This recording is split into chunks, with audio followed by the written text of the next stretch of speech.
वापर करून सोडून जाईल असं नाही. एक वेळ तू मला विसरशील, पण मी तुला कधीच विसरू शकणार नाही. कारण मी तुझ्या मनावर प्रेम केले, तुझ्या शरीरावर नाही. काळजी घे, पुन्हा आपली भेट होणार नाही. तुझा माझा संवाद होणार नाही. आनंदी राहा, जसं तुला राहायचं तसं राहा, पण माझ्यापासून दूर राहा.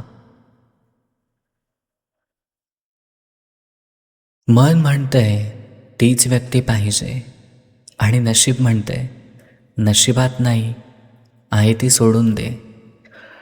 जो तुझ्या प्रेमाची भीक मागत होता, तो ना त्यांच्या घरातल्या सगळ्यात लाडका मुलगा होता. मान्य आहे, हक्क नाही आहे माझा तुझ्यावरती, तरीही तुला दुसऱ्यासोबत बघताना माझा जीव जळतो ग.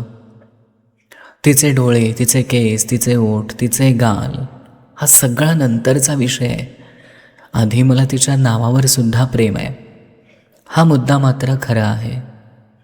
मी नाही बोलल्यावर कुठं तुला फरक पडणार आहे? उलट म्हणशील बरं झालं, आज त्रास देणारं कोणीच नाही आहे. आपण कधी कधी त्या लोकांचा विचार करत बसतो ज्या लोकांना आपल्या असण्याचा किंवा नसण्याचा काहीच फरक पडत नाही. तू खुश राहावं म्हणून तुझ्याशी बोलत नाही, नाहीतर असा एक पण क्षण नाही की तुझ्या आठवणी येत नाही.